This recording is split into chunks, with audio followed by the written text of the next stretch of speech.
A school bus driver from the far north is thanking her lucky stars her busload of children didn't plunge into a hole in the highway last Friday. Hine Mari was driving their Pukenui school bus south about 3 p.m. when the road collapsed just south of the village.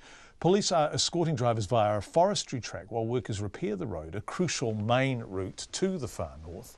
Lois Williams reports. Hine Murray's been driving the Pukenui school bus for 26 years and she's seen some scary sights in her time, but never anything like this.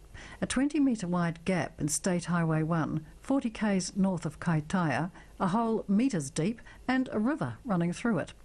On Friday afternoon, with 20 tamariki on the bus, she spotted road cones ahead and a local farmer waving her down. She was horrified. The children were agog.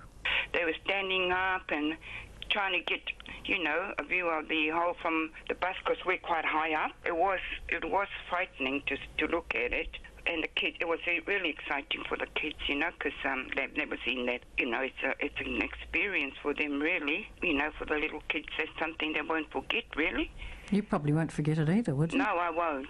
Hine Murray managed to turn her bus around and headed south via familiar forestry roads, but she'd never driven them in a bus before and she'd never had to share them with scores of other vehicles heading home from the 90-mile beach fishing contest.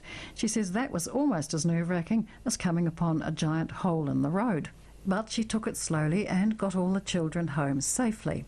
The principal of Pukenui School, Carolyn Smith, has high praise for her cautious bus driver.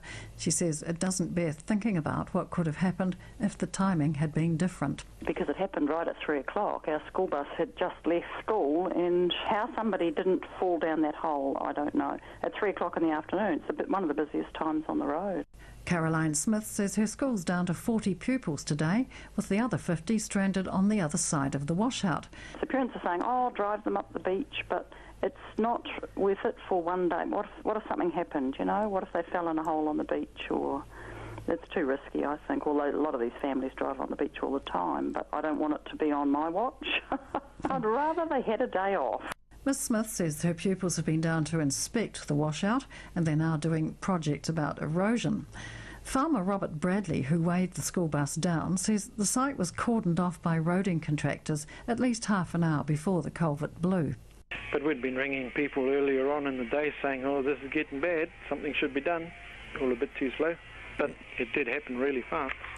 Robert Bradley says he hasn't seen a flood like it for 50 years. 160 millimetres of rain fell in a matter of hours. Power poles were toppled, trees swept away, and nearby farm valleys went under 2 metres of water. He says the 1 metre diameter culvert was never going to cope with that.